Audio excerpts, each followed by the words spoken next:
Her superior made her serve lunch to the generals, until one spotted the silver star on her uniform.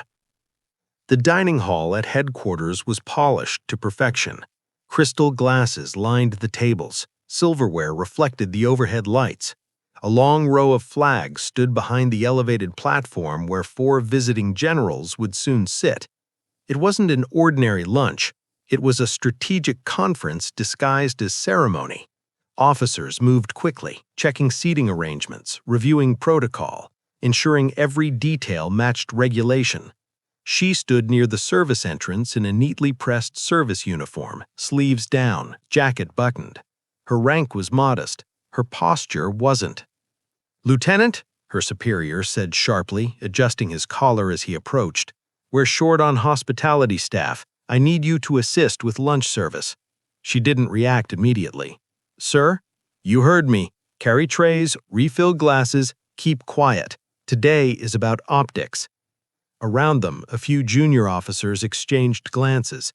They knew her record. They also knew how often quiet professionals were overlooked when politics entered the room. She nodded once. "Yes, sir." Not because she agreed, because she understood timing. The generals arrived precisely at noon. The room snapped to attention. Medals shimmered across decorated chests.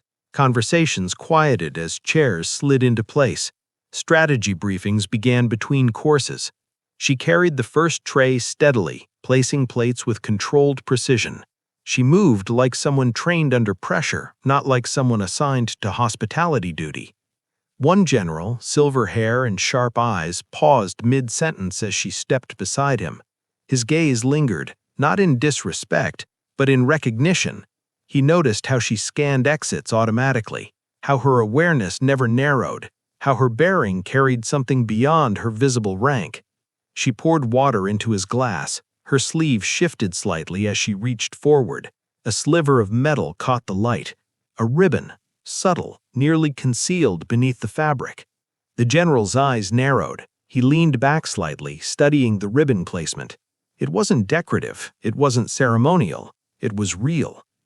"Lieutenant," he said calmly. The room stilled at his tone. She straightened. "Sir, where did you receive that silver star?" The question cut clean through the hum of conversation. Her superior froze near the head table. Conversations died instantly. Forks hovered above plates. She met the general's gaze evenly. "Northern Corridor operations, sir." Silence deepened. The general's expression shifted. Not shock, but calculation. "You led the extraction team?" "Yes, sir." A second general leaned forward. "That was the operation where communications failed?" "Yes, sir." "And you completed the objective without air support?" "Yes, sir." No embellishment, no prideful tone, just confirmation. Her superior stepped in quickly, attempting recovery. "Gentlemen, she's being modest. Today she's assisting due to—" The first general raised a hand. The interruption was gentle, but absolute. "Lieutenant," he said again, eyes still locked on hers, "why are you serving lunch?" The question was simple. It carried weight. She didn't glance at her superior. "I was assigned to support the event, sir." The general leaned back slowly, studying her uniform more carefully now. The silver star ribbon wasn't prominent, but it was unmistakable. The room shifted from polite formality to quiet realization. Decorations like that were not awarded lightly. They were earned in chaos, earned under fire, earned when others didn't make it home. A third general spoke quietly. "I read that report." His eyes softened slightly. "Your decision saved 12 lives." She didn't respond. The room's attention shifted to her superior. He cleared his throat. "Sir, with respect, we needed logistical assistance, and you selected a decorated combat officer," the first general finished calmly. No accusation, just clarity. The superior felt the temperature of the room change. It was a temporary assignment. The general's gaze returned to her. "Lieutenant, at ease." She relaxed slightly. "Why didn't you say anything?" he asked. She answered without hesitation. "Because the mission today is strategic coordination, sir. My personal record isn't relevant to that objective." The simplicity of the statement landed harder than any defense could have. Around the table, officers shifted in their seats. The fourth general, who had remained quiet until now, spoke in a measured tone. Humility is rare, especially when earned. The first general stood slowly. Chairs scraped softly as others followed instinctively. "Gentlemen," he said evenly, "it seems we have a war hero serving our lunch." The words weren't dramatic, they were factual. He turned fully towards her and without hesitation saluted her. The room froze. Then, one by one, the other generals followed. Salutes crisp, respect clear. She returned the salute automatically, precise and composed. Her superior remained still, caught between embarrassment and realization. The general lowered his hand.